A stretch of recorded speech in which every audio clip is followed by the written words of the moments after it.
جی میرے خیال میں اوریہ مقبول جان صاحب بالکل درست کہہ رہے ہیں. میں اس کو مختصر دوسرے الفاظ میں آسان الفاظ میں بیان کر دوں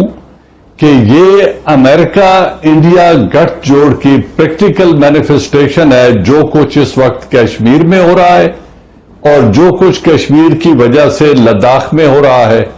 اوور آل اس کا مقصد ہے ایک جو اسٹریٹجک ٹرم یوز ہوتی ہے کنٹینمنٹ آف چائنا، یہ ہے انسرکلمنٹ آف چائنا، کیونکہ ساؤتھ چائنا سی جہاں سے چائنا کا $5 ٹریلین کا ٹریڈ ہوتا ہے وہاں پہ کچھ ایسے اتحاد بنا دیے گئے ہیں جو چائنا کے لیے بہت بڑا خطرہ بن سکتے ہیں اور چائنا کی مشکلات میں بہت اضافہ ہو سکتا ہے. وہ اتحاد ایک تو ہے امریکہ انڈیا کا، جسے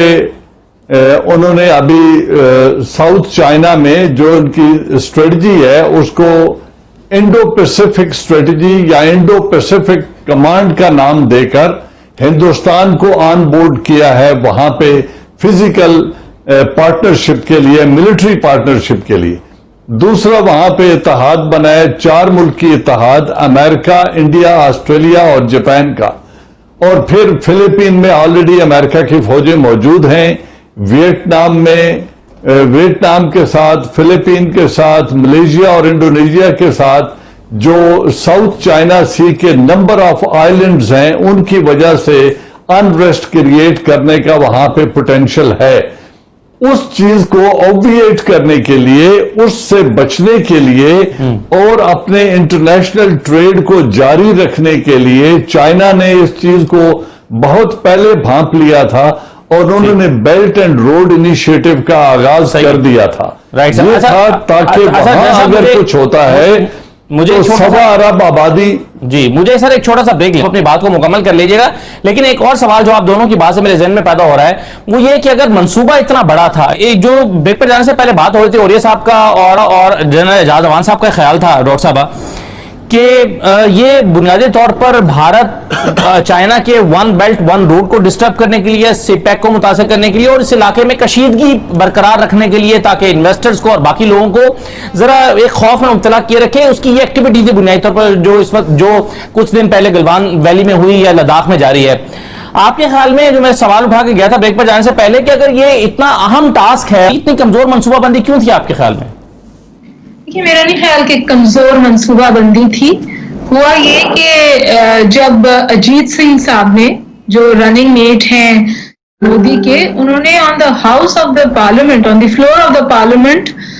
جب 5 اگست کا اعلان کیا تھا جس میں انہوں نے یہ کہا تھا کہ آکیپائڈ جو کشمیر ہے وہ پورا حصہ ہے انڈیا کا،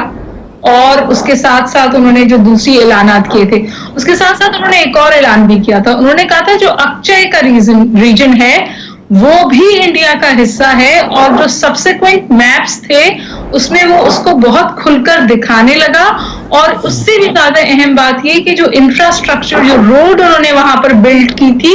اس سے پہلے بھی چائنا بہت انکمفرٹیبل ہو رہا تھا، کیونکہ وہ چائنا کے لیے ایک تقریباً ایک اسٹریٹجک کنسرن کے طور پر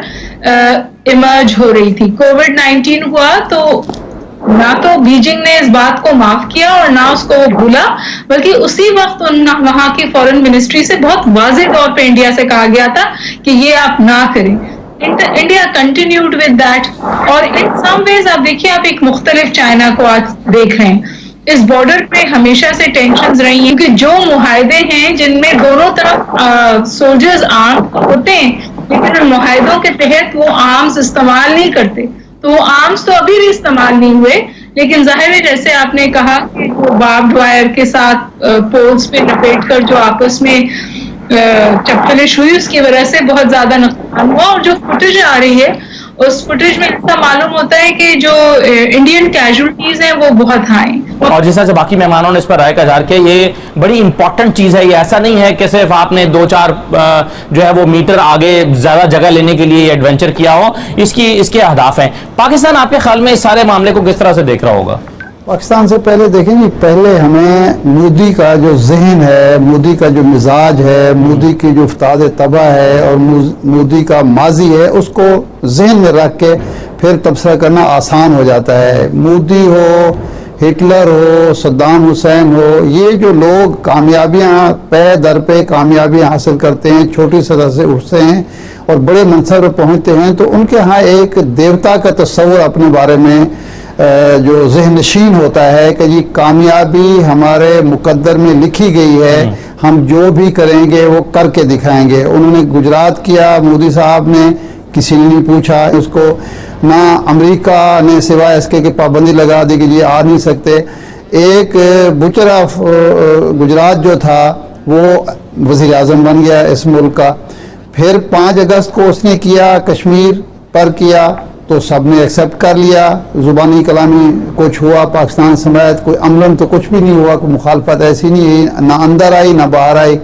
اس کے بعد لداخ کا معاملہ تو اسی وقت تھی، اس نے ذہن میں سوچ لیا تھا کہ وہ مودی کے ذہن میں یہ ہے کہ مجھے بھگوان نے اس منصب پر بٹھایا ہے اور میں نے ایک وہ مہابھارت جو ہے وہ جنگ لڑنی ہے، اور اس کے نتیجے میں وہ تصور جو بھارت کا ہے اس کو بحال کرنا ہے۔ اس کا خیال ہوگا کہ پہلے بھی تو ایک ہوئی تھی نا چھوٹی سی جھڑپ جس میں وہ کچھ بھی نہیں ہوا تھا، اور اس کے علاوہ یہ وہاں جو بیٹھنا چاہتے ہیں اس کا، اولیاء صاحب جس طرح کہہ رہے تھے کہ اس کا جو ہدف ہے وہ ہے سی پیک، ہدف ہے شاہراہ قراقرم۔ اگر وہاں چائنا اپنا تسلط، انڈیا اپنا تسلط قائم کر لیتا ہے، وہاں یہ سڑک مکمل ہو جاتی ہے اور اس کے بعد جا کے فوجیں بیٹھ جاتی ہیں، تو وہ جو بار بار گلگت بلتستان کے حوالے سے بیان دیتا ہے تو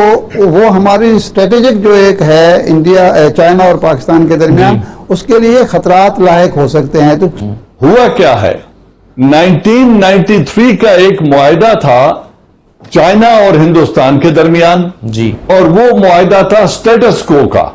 کہ جس پوزیشن میں 1962 کے بعد ایکسائچن چائنا کے پاس آ گیا اور انہوں نے کہا یہ ہمارا علاقہ ہے، لیکن پرنسپلی ہندوستان 3 باتیں کہتا آیا ہے، کہہ رہا ہے اور کہتا رہے گا۔ پہلی بات یہ ہے وہ تبت کو چین کا حصہ نہیں سمجھتے، ایک بات۔ دوسری،